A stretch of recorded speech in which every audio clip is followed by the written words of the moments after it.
massive talaga yung corruption at hindi nila matataw. So ngayon, gusto nila uling mapagtakpan yan. They want to continue covering up para maiwasan yung issue. That's why they have to come up with these impeachment cases filed against, una, sham impeachment. Sinampa nila against President. Alam naman natin yun. Didismiss yun. No? Tapos ito ngayon, yung filing of 2 impeachment cases.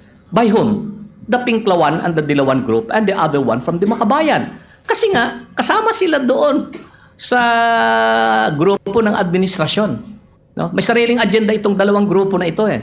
No? But the main purpose again is cover up natin yung investigation sa flood control para ma-focus na naman ang investigation or dito sa soap opera ng impeachment against VP Sara. Alright mga kababayan, magre-react tayo dito sa statement ngayon ni Atty. Lambino na kung saan ay cover up mga kababayan, no? Based sa kanyang mga nakikita dito na nangyayari ngayon sa present administration, simula pa nung pagsampa nila ng impeachment laban kay VP Sara at pagdating dito sa pagdala nila kay dating Pangulong Duterte, no, sa Dahig Netherlands ay cover up lang daw pala mga kababayan, no? Ang mga ito para pagtakpan yung massive corruption na ginagawa ng present administration. At ngayon mga kababayan, dahil nagawa na po nilang dalhin, no, si dating Pangulong Duterte doon sa Dahig Netherlands at itong impeachment nila, no, yung first attempt nila na impeachment complaint laban kay VP Sara ay hindi po nag-prosper dahil ay diniklara nga po ng Supreme Court na unconstitutional. Ay meron daw po silang bagong taktika ngayon mga kababayan, no, or pamaraan para gawin ulit yung kailang cover up. Ito nga po yung magsampa ng kaso ng impeachment laban mismo kay President Marcos Jr. mga kababayan, no. At ito ngayon ang tinatalakay ngayon sa House, no, dito sa House Committee on Justice ano po sila ngayon, dinidetermine nila ngayon kung sufficient in substance ba itong impeachment complaint laban kay PBBM mga kababayan. At alam naman po, no, ni Atty. Lambino na i-dismiss talaga yan nila mga kababayan diyan pa lang sa House Committee on Justice. At makikita natin, no, itong direction ngayon sa hearing ng House Committee on Justice ay doon talaga patungo, no, ibabasura nila yan mga kababayan yung impeachment complaint laban kay President Marcos Jr. para magbigyan or magbigay focus na doon sa ikalawang nag-file ng impeachment laban kay VP Sara at doon talaga yan sila magfo-focus mga kababayan, no? At para sa aking opinion po, no, dito ay ganun talaga mga kababayan yung aking nakikita rin na itong mga congressman ngayon ay talagang ibabasura nila yan yung impeachment complaint laban kay President Marcos Jr. mga kababayan, no? At doon na sila mag-focus sa impeachment ni VP Sara, doon talaga sila yan mga kababayan, no? Doon talaga yan sila talagang hahalungkat at eventually i-impeach nila ulit yan si VP Sara dyan sa Kongreso mga kababayan para dalhin na po doon sa Senado, no, yung impeachment complaint at magiging or magkakaroon na ng impeachment trial, no, mga kababayan. Kasi si Abante pa lang, no, Congressman Abante pa lang ay atat na atat ng ibasura itong impeachment complaint laban kay PBBM, no.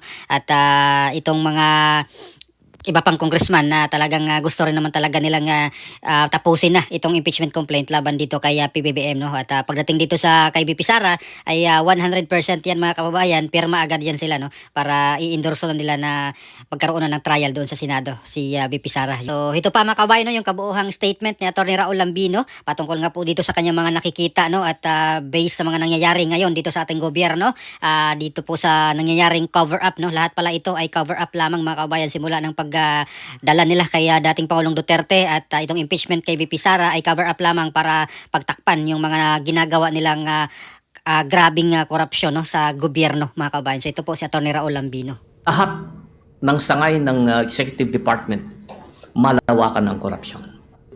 And alam nyo lahat yan, alam ng taong bayan yan.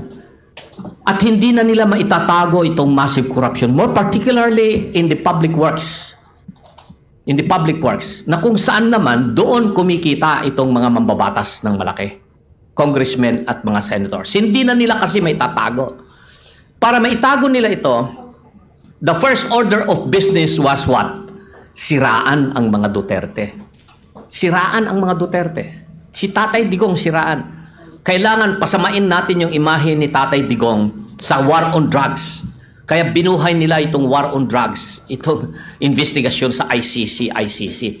Di ba napansin nyo, iba yung sinasabi ng gobyerno natin, the executive department, or even the president himself, was saying a different thing, and even his other cabinet members involved in the so-called investigation, they were saying, no, we are not going to cooperate with the ICC. We have already removed ourselves as member of the ICC, so hindi natin sila papayagan. Daming ganun, di ba? But kung ano ang sinasabi, iba ang ginagawa. Kung ano ang galaw ng kaliwang kamay, iba yung galaw ng kanang kamay. But the purpose was get rid of Duterte, Tatay Digong, para mapagtakpan itong issue ng corruption na massive ang ginagawa. Pangalawa, get rid of BP Sara. How? Pinainan nila ng confidential fund at ito ngayon ang kanilang ginamit in order to trigger yung pagsasampa at ng impeachment, mapasama yung imahe ni BP Sara. Pero ginamit nila itong mga maiingay na mga grupo na tinatawag nilang mga Makabayan Group, mga Pinklawan, Dilawan. Alalahanin niyo yung Pinklawan at saka Dilawan at saka yung Makabayan, hindi yan kakampi ng administrasyon. But the administration was willing to make use of these two groups in order to justify na matanggal itong grupo ng Duterte sa political equation. So sila yung masyadong maingay if you notice what happened in the past 2 years. So sinampahan nila ngayon ng impeachment si BP Sara. For what reason? Cover up the massive corruption in government. More particularly, doon sa corruption sa public works. Lahat ito nag-boomerang against them. Nag-boomerang yung ginawa nila kay Tatay Digong na dinala nila sa dahig. Akala nila mananahimik ng taong bayan. Hindi. Nag-alsa ang taong bayan at hanggang ngayon, ang alam ko na alam din ninyo yung nagdurugong puso ng mga kababayan natin sa kaawa-awang ginawa nila kay Tatay Digong. Hindi pa yon natatapos sa taong bayan. Pero itong makakaliwang grupo, makabayan, may sarili naman silang agenda eh. Kailangan din nilang gumalaw in accordance with what the administration would like them to do. Kasi yun ang trabaho nila eh. They have been doing that in previous administration since 1970s. Ganon talaga sila. We cannot blame them. Meron silang sariling political agenda na tinatahak. Ganyan din yung Pinklawan at saka Dilawan. They have to cooperate with the administration now because they would want to go back to power. Pagdating ng 2020, babalik sila. Pero sa ngayon, hindi sila makaporma ng todo-todo. They have to cooperate with the present administration because they know that it's still the Duterte group that has the strong support coming from the people. And if this support will continue as it is continuing and becoming even much stronger, 2028, Sara Duterte will become president. Kaya hanggang ngayon, iyon pa rin ang kanilang gusto, pabagsakin si Inday Sara Duterte. But the main reason, yung kanilang immediate motive or intent or purpose, cover up the corruption. Cover up the corruption. Hindi sila nag-succeed. Nagbumirang yung impeachment against BP Sara. The administration has to make a new drive. Cambio sila. Panibagong direksyon. That was the time when the president in his State of the Nation came up with this statement. Mahiya naman kayo. Because hindi na nila may tatago eh. Lantad na eh. Talagang wala na silang magagawa. Sumabog na eh. Sa kanilang mukha yung pinaggagawa nila. So for them to save their face, save themselves, the executive, and at the same time the members of Congress, they have to conduct this so-called investigation now. As to whether the investigation is in-depth and really go after all those involved in this massive corruption about flood control and other infrastructure projects, that we are not certain. Kita naman natin kung ano yung pinangako nung nakaraang taon, isa pa lang na senador, hindi pa, wala pang senador na naipapakulong. Dating senador, Bong Revilla, kawawa naman. Siya ngayon ang naging poster boy ngayon. Siya ang nakakulong. Wala pang congressman na nakakulong. Pero alam ng taong bayan na maybe 90% of members of Congress, the 19th Congress ba yun? The 19th Congress. And most of them are still members of the 20th Congress. They are involved or were involved in the massive corruption of infrastructure projects, not just flood control. school buildings, farm to market roads, bridges. Massive talaga yung corruption at hindi nila matataw. So ngayon, gusto nila uling mapagtakpan yan. They want to continue covering up para maiwasan yung issue. That's why they have to come up with these impeachment cases filed against, una, sham impeachment. Sinampa nila against President. Alam naman natin yun. Didismiss yun. No? Tapos ito ngayon, yung filing of 2 impeachment cases. By whom? The Pinklawan and the Dilawan group and the other one from the Makabayan. Kasi nga, kasama sila doon sa grupo ng administrasyon. No? May sariling agenda itong dalawang grupo na ito eh.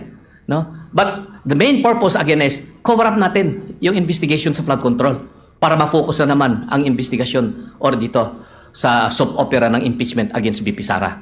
But ang taong bayan, hindi na po maniniwala dito. Kung sino man po yung mga congressmen na mag-i-endorse at pipirma, kung sakali man pong ang kanilang objective, makakuha uli sila ng 1/3 of members of the House. Ilan bang members ng House ngayon? 306? 306, I think. So they need 102 signatures para madala kaagad sa Senado. Doon naman sa Senado, may mga atap-atap na mga membro doon na, sige, isampan nyo na kaagad dito yung impeachment na yan at umpisa na rin namin ito dahil hindi na nila kakayanin talagang yung investigasyon sa flood control doon. Wala na silang magagawa yung mga ibang mga senador doon eh. Talagang hindi na naniniwala ang taong bayan sa mga pinagagawa nila doon sa Senado. So inaasahan nila maisampa yung impeachment sa Senado against BP Sara. And I think they are going to do that. That is the direction. But remember, alalahanin ninyo mga minamahal na kababayan. Lahat po itong ginawa nila kay Tatay Digong, pagsampa ng impeachment kay BP Sara, at kung ano-anong mga ginagawa nila rito, pati yung pagbubunyag na ginawa nilang mahiya naman kayo, lahat po ito ay para panakip butas doon sa malawak at malalim na issue ng korupsyon. Grabe mga kababayan, no? Yung corruption pala na ginagawa nila, no, dito sa ating gobyerno ngayon. Kaya ginagawa po nila lahat ang kanilang makakaya para pagtakpan talaga mga kababayan na hindi mabulgar yung kanilang mga pagnanakaw, no, dito sa kaba ng bayan, no. Kaya itong para sa aking opinion talaga na hindi ako naniniwala dito na walang alam, no, si Pangulong Marcos Jr. dito sa mga talamak na korupsyon. Kasi kung kung wala siyang alam talaga mga kababayan dito, sa laki-laki diba naman ang budget niya sa confidential at intelligence funds at mismo yung mga tauhan niya, no, yung secretary, undersecretary ay dinadawit na or nakaladkad na nga dito sa mga ginagawang hearing nila dyan mga kababayan, no, sa flood control. At yung sinabi lang ng Pangulo, hindi daw niya alam. At talaga namang incompetent, no, para sa aking opinion, incompetent, napaka-incompetent ng Pangulo na walang alam mga kababayan. Napaka-imposible naman paniwalaan. At Diyos ko, nandyan na lahat ng mga tauhan niya. Nandyan yung DOJ, yung NBI, pwede naman niyang utusan mga kababayan, no, at pwede talaga niyang ipakulong, no, itong mga taong ito. Pero hanggang ngayon si Bong Revilla pa lang yung dating senador yung nakakulong, no. Pero itong mga congressman na mga pinangalanan na noon na tumanggap at nangurakot mga kababayan ng mga pera galing sa taong bayan ay malayang-malaya pa mga kababayan. So yun po yung or pinagtataka ko na kung gusto talaga ni PBBM na ipakulong ay yung mga promises niya nung nakaraang taon na mayroong makulong, pero wala pa naman hanggang ngayon, no, na mga big fish talaga mga kababayan. Mismong si Saldico na nga po yung nagsalita at doon sa kanya mga series of videos na inutusan siya di umano nga ni dating House Speaker Martin Romualdez at ni PBBM mismo na mag-insert, no, ng bilyon-bilyon mga kababayan. At yung masakla pa talaga yung malala pa yung mag-deliver daw siya or inutusan siya mag-deliver di umano ng mga pera doon sa mga bahay nila. At yung ginagawa nila ngayon na mag-file ang impeachment kay PBBM ay isang drama lang pala mga kabayan daw, sabi ni Attorney Lambino, para pagtakpan kasi hindi nga nag-succeed, no, or hindi nag-prosper yung kailang unang plano na dalhin si PRRD doon sa ICC, at yung impeachment nila kay BP Sara ay hindi po nagtagumpay, no, nung nakarang taon. At ngayon ay malamang ay gagawa ulit sila ng mga paraan yan mga kabayan para ma-impeach lang po itong si BP Sara dahil para pagtakpan ulit yung kanilang mga ginagawang korupsyon mga kabayan, dahil ito nga po yung same Congress, no, or itong 19 Congress yung involved noon, no, nung talamak na korupsyon, at majority doon sa 19 Congress ay mga member pa ngayon ng 28 Congress na mga congressman. So sila pa rin yung mga congressman na yan mga kababayan. At tingnan natin kung sino-sino kaya itong mga congressman na pipirma no dito po sa impeachment complaint laban kay VP Sara no, at malamang kasi malapit ang 2028 election, at meron na po tayong nakikita sa mga Facebook post no na talagang sa publiko nila kung sino-sino yung mga congressman na boboto dito para ma-impeach si VP Sara ay talagang ano ng mga tao no, malamang ay baka hindi na po sila iboboto doon sa kanilang mga distrito mga kababayan no. At alam naman po natin na malakas po talaga ang suporta para kay VP Sara no. At as a matter of fact, yung latest survey nga ng Okta Research ay si VP Sara yung nakakuha ng mas mataas na trust at performance ratings mga kababayan kumpara naman kay PBBM. At nung last year pa yung mga nakaraang mga survey ng Pulse Asia at ng SWS ay talagang si VP Sara yung nangunguna dito sa mga trust ratings at performance rating mga kababayan. Kaya talagang mag-ingat itong mga congressman kung gusto po nilang tumakbo ulit sa 2028, at kung mangyayaring si VP Sara ay manalo ay talagang good luck na lang sa mga congressman na mga napangalanan na no, yung mga involved dito sa corruption, yung mga nag-insert ng billion-billion, at kung makauwi yan si Saldico mga kababayan no, kasi sabi ng attorney ni Saldico na si Attorney Roy Rondain ay uuwi naman talaga dito si Saldico kapag wala na po daw banta no sa kanyang buhay mga kababayan no. At siguro pag hindi na po si PBBM yung presidente ay baka uuwi na po yan si Saldico no, at magtistigo no para linisin yung kanyang pangalan, at sa pamamagitan ng paglinis ng kanyang pangalan ay meron talaga siyang pangalan na pangalanan mga kababayan no. Meron siyang ididiin na mas malaking tao pa sa kanya no, kasi dating House Appropriation Committee Chairman lamang po siya, may mga laking tao pa po sa meron pang mataas na tao sa kanyang likod mga kababayan no. So ano po masasabi nyo dito mga kababayan, dito po sa pasabog ni Attorney Lambino na cover up lamang po lahat ng ito, yung pagsampa nila ng kasong impeachment laban kay PBBM no, para daw po pagtakpan na naman yung malawakang corruption pa rin mga kababayan. So please comment down below. Maraming salamat. God bless po sa ating lahat.